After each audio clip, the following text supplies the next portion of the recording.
Hello, Neil Shawnee again, Director of Navantage. No, hello, Neil Shawnee again, Director of Navanta Knowledge Bites, and I'm here with part three in my little series of videos about helping managers to upskill to remote and hybrid team management.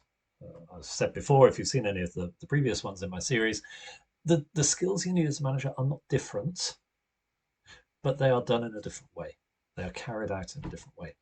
And these little section videos is here to help you to think about the changes you need to make in your management style, your management activities, to help your remote or perhaps hybrid teams to thrive. And last time out, we looked at tasking. And tasking is about managing by task rather than by activities so that you can give people full credit for their successes and you can help them where things are struggling. But what many people then ask me is, well, how do I do this? How do I do this without just becoming a micromanager? And that's a tough call. If I'm managing people by task and being rigid on what they're supposed to do and whether they do it, I could come across as a bit of a tyrant if I'm not careful. But that doesn't have to be the way, because today I'd like to share with you the Courage coaching conversation framework to guide your structured tasking conversations. Courage is something I developed myself a few years ago, and it's an ideal tool to help guide your conversations so that your remote staff feel supported in their tasks. It reminds us of the 7 conversation elements that we should be having with our remote staff to ensure management works remotely as well as it does face to face. And courage stands for a number of elements to the conversation that we should be having. C stands for current task, which is when we think about what people should be working on and making sure we're really clear about the task we're setting somebody. O stands for ordinary state. And what that means is, without my intervention as a manager, what's their performance level going to be like on this? How are they going to perform with no help? And then U stands for ultimate state. That's like the gold plated version of what they're doing. Where could they be if they have the support and assistance that they need, perhaps some learning for them as well, whatever that might look like. But where could their performance level realistically get to? And what that does is that creates a gap between the ordinary state and the ultimate state. And what we want to then do to stop us micromanaging, rather than telling people how to get there and what to do, we need to work with them to develop ideas to cross that gap.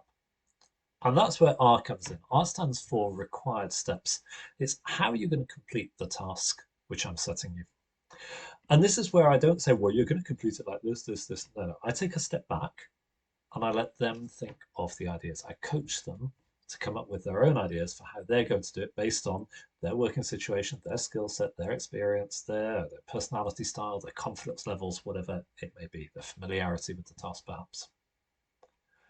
But that's not enough, because people are remote and they feel disconnected from office life, from their colleagues and from their managers. So what I want to do is to make sure they feel suitably supported. And that's where A comes in. A is for assistance, asking them to tell me what assistance they need to complete the task and some ideas about where they will get it, whether that's from me as the manager, from their colleagues, from a YouTube video, a forum, whatever it might be. But it's making sure that they spell out exactly the help they will need to succeed. And then between us, we'll make sure they get that help. It's not good enough to give somebody a task and then come back one day before deadline day and expect it to be done. I think we all know what happens when we try and do that. So G stands for guidance, which is where we discuss what guidance I'm going to offer, how often we're going to check in on something, what progress we're expecting by that check-in date, what sort of feedback we might need, maybe if something goes wrong, what sort of thing would trigger them to contact us. And then what have you had? You've had a 6-letter conversation.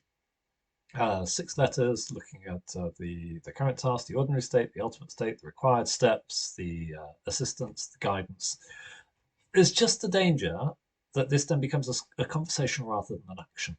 So our last letter of courage is E, stands for execution. It's all about the execution of the plan.